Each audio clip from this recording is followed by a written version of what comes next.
Breaking news తెలంగాణలో సంచలనం సృష్టించిన మైనర్ బాలికపై లైంగిక దాడికి సంబంధించిన ఫోక్సో కేసులో కీలక పరిణామం చోటు చేసుకుంది. పోలీసుల ఎదుట బండి భగీరథ్ లొంగిపోయారు. బాలికను లైంగికంగా వేధించిన కేసులో నిందితుడిపై ఉన్న భగీరథ్పై పేట్ బషీరాబాద్ పిఎస్లో ఫోక్సో కేసు నమోదైన సంగతి తెలిసింది. కేసులో ఇప్పటికే 2 సార్లు నోటీసులు ఇచ్చినప్పటికీ పిఎస్కు హాజరు కాని భగీరథ్ సడన్గా లొంగిపోవడం హాట్ టాపిక్గా మారింది. అయితే తాము భగీరథ్ను నార్సింగి పోలీస్ అకాడమీ వద్ద పట్టుకున్నామని సైబరాబాద్ సిపి రమేష్ తెలిపారు.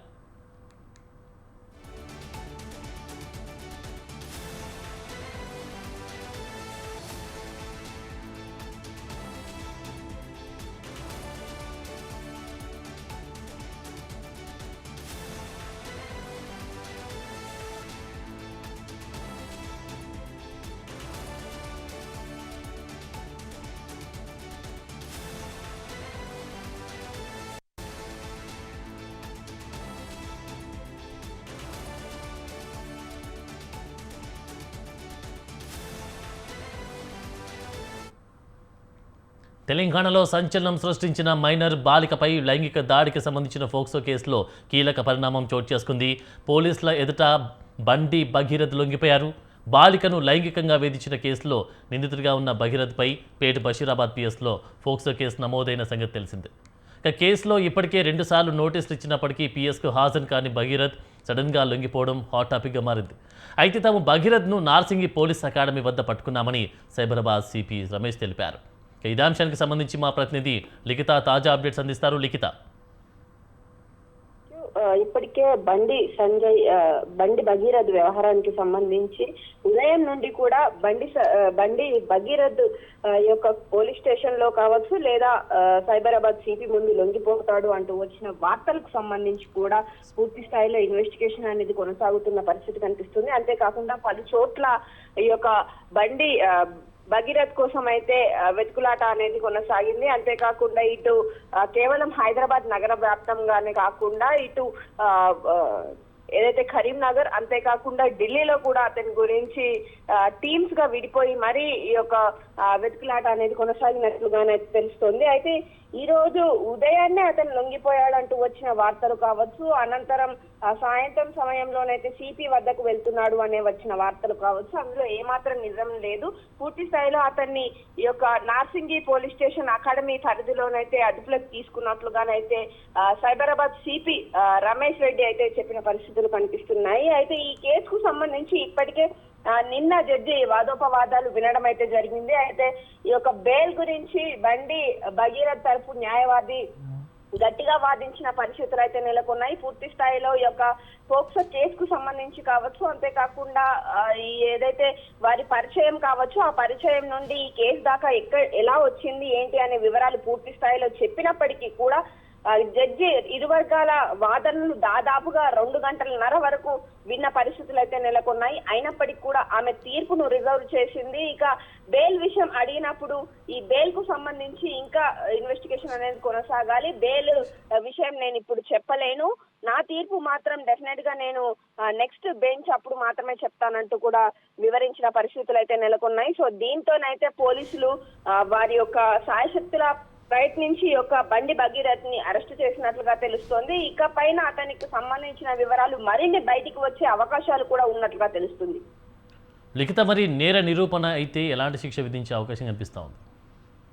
ఖచ్చితంగా అంటే ఒకవేళ ఆ అమ్మాయి మైనర్ అయి ఉంటే గనక ఈ యొక్క కేసుకు సంబంధించి ఒక రకంగా ఉంటుంది, మేజర్ అయి ఉండుంటే ఒక రకంగా ఉంటుందని నిన్న మనతో పాటు అడ్వకేట్ శ్రీకాంత్ రెడ్డి కూడా స్పష్టం చేయడం జరిగింది. మైనర్ అయితే కనుక డెఫినెట్ గా అతనికి 20 సంవత్సరాల జైలు శిక్ష అలాగే 1,50,000 రూపాయల జరిమానా కూడా ఉండే అవకాశాలు ఉన్నట్టుగానైతే సమాచారం అందుతుంది.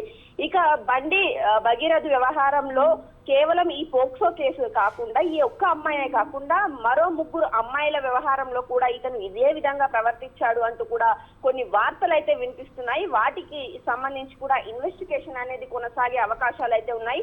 ఒకవేళ అవి కూడా నిరూపణ అయితే మరింత శిక్ష పెరిగే అవకాశాలు కూడా మెండుగానే ఉన్నాయంటూ అధికారులు చెప్తున్న పరిస్థితులు కనిపిస్తున్నాయి. గతంలో కూడా ఇతను డ్రగ్స్ తీసుకోవడం కావచ్చు, అంతేకాకుండా కాలేజీలో గొడవలు పెట్టుకోవడం, ర్యాగింగ్ చేయడం ఇటువంటి కేసులు కేసులు కూడా అతపైన నమోదై ఉన్నాయి. ఎస్సీ అట్రాసిటీ కేసు కూడా ఉన్నట్లుగానైతే తెలుస్తుంది. ఆ సమయంలో కొంతవరకు సర్దుబాటు చేసి ఆ కేసులను మూసివేసినట్లుగానైతే తెలుస్తుంది. కానీ ఇప్పుడు డెఫినెట్ గా ఆ కేసుల గురించి కూడా ఇన్వెస్టిగేషన్ అనేది కొనసాగి వాటిని కూడా బయటకు తీస్తారు అంటూ కూడా వార్తలు వినిపిస్తున్న పరిస్థితులు కనిపిస్తున్నాయి. పూర్తి స్థాయిలో బండి భగీరథ్ యొక్క భవిష్యత్ అంతా జైల్లోనే గడిచే అవకాశాలు కూడా మెండుగా కనిపిస్తున్నాయి. లిఖిత, మరి బండి భగీరథ్ పై ఫోక్సో కేసు నమోదైనటువంటి సందర్భంలో ఇన్ని రోజులు జాప్యం కూడా జరిగింది, పట్టుకోలేకపోయామని కూడా చెప్పినటువంటి సందర్భం కనిపిస్తూ ఉంది. లుకౌట్ నోటీసులు కూడా జారీ చేసినటువంటి సందర్భం చూడొచ్చు. మరి ఈ యొక్క పట్టుకోకపోవడానికి గల కారణం పోలీసుల వైఫల్యమే అనుకోవచ్చు అంటారా? ఇక్కడ సామాన్య జనమై ఉంటే మాత్రం డెఫినెట్ గా అతనికి సంబంధించి ఏదో ఒక క్లూ అనేది దొరికేది. ఎందుకంటే మనం రీసెంట్ గా చాలా కేసెస్ ని చూసాము. అంతకు ముందు కూడా సామాన్య జనానికి ఇదే పోక్సో కేసులోనైతే 24 గంటల లోపే ఆ నిందితులను అరెస్టు చేయడం కావచ్చు, వాళ్ళు రాష్ట్రాలు దాటి వెళ్ళినా కూడా వాళ్ళను తీసుకొచ్చి జైల్లో పెట్టిన స్థితి అయితే కనిపించింది. కానీ బండి భగీరథ్ విషయంలో మాత్రం పూర్తిగా డిఫరెంట్ గా జరిగిందని చెప్పుకోవచ్చు. ఎందుకంటే ఈ యొక్క కేసు నమోదైన దాదాపు వారం రోజుల తర్వాత కూడా అతన్ని అరెస్టు చేయలేకపోయారు పోలీసులు. అనంతరం కోర్టులో వాదనలు వినిపించడం కావచ్చు. ఎందుకంటే ఇది మే 8న కేసు అయితే నమోదైనట్లుగా తెలుస్తుంది. అంటే మే 8న కేసు నమోదైనట్లు మనకు తెలుస్తుంది, అఫీషియల్ రిపోర్ట్ ఇది. కానీ అంతకు ముందు రోజే బాలిక తల్లిదండ్రులు కలిసి పేట్ బషీర్బాగ్ కు వెళ్లడం కావచ్చు, అనంతరం అక్కడ కేసు నమోదు చేసే ప్రయత్నం చేశారు. ఆ సమయంలో దాదాపు 5 గంటల పాటు ఆ బాలికను అధికారులు ప్రశ్నించిన పరిస్థితి, ఆమెకు కౌన్సిలింగ్ ఇచ్చే ప్రయత్నం కూడా చేసినట్టుగా తెలుస్తుంది. ఆ తర్వాత బండి సంజయ్ కి సంబంధించిన కొంతమంది రాజకీయ సన్నిహితులైతే ఆ పేట్ బషీర్బాగ్ పోలీస్ స్టేషన్ కి వెళ్లడం కావచ్చు, అలాగే అక్కడ నుండి బాలికని అదే విధంగా అక్కడున్న పోలీస్ అధికారులను కూడా కొంతవరకు మ్యానిపులేట్ చేసి వారిని బండి ఇంటికి తీసుకొచ్చినట్లుగా కూడా సమాచారం అయితే అందుతుంది. పూర్తి స్థాయిలో ఈ యొక్క వ్యవహారాన్ని సెటిల్ చేసే ప్రయత్నం చేసినట్లుగా తెలుస్తోంది. కానీ అది ఏ మాత్రం సెటిల్ కాకపోవడంతో బయటికి వచ్చినట్లుగా కూడా వార్తలు తెలుస్తున్నాయి. ఏది ఏమైనప్పటికీ కూడా ఈ కేసులో కేవలం తన ఫోన్ స్విచ్ ఆఫ్ లో ఉంది, అంతేకాకుండా అతని లొకేషన్ అనేది తెలియట్లేదు, అతను ఎక్కడున్నాడో మేము పట్టుకోలేకపోతున్నాము అని ఏదైతే ఈ యొక్క పోలీస్ అధికారులు చెప్పిన మాటలు ఉన్నాయో ఆ మాటలకు సంబంధించి ఎక్కడ కూడా పొంతన లేని పరిస్థితులు కనిపించాయి. కేసు నమోదైన తర్వాత ఎందుకు యాక్షన్ తీసుకోలేదు అని డీజీపీని అడిగితే ఈ యొక్క రాష్ట్రపతి మోదీ పర్యటన మేళకైతే మేము బిజీగా ఉన్నాము, సో అందుకోసమే కొంతవరకు ఆ కేసుని లైట్ తీసుకున్నాము అంటూ కూడా చెప్పుకొచ్చినట్లుగానైతే తెలుస్తుంది. సో ఈ అన్నిటినీ చూసుకున్నట్లయితే పోలీసుల వైఫల్యం కూడా కొంత ఉన్నట్లు క్లియర్ గా తెలుస్తుంది. కానీ ఎప్పుడైతే కోర్టు వ్యవహారం దాకా వెళ్ళిందో జడ్జి క్లియర్ గా నేను పోలీసులను ఆపదలుచుకోలేదు అని చెప్పిందో, సో అప్పుడు పోలీసులు రంగంలోకి దిగడం కావచ్చు. ఇటు హైదరాబాద్ లోను అటు కరీంనగర్ లో కూడా వెతుకులాట అనేది కొనసాగిన పరిస్థితి. సో ఫైనల్ రిజల్ట్ మనం ఈరోజు చూస్తున్నాము. పూర్తి స్థాయిలో బండి భగీరథ్ అయితే అదుపులోకి తీసుకోవడం జరిగింది. మరి గురువారం రోజు జరగబోయే ఈ యొక్క కోర్టు తీర్పుకు సంబంధించి ప్రస్తుతం ఆసక్తి అయితే నెలకొంది. Thank you Likhita.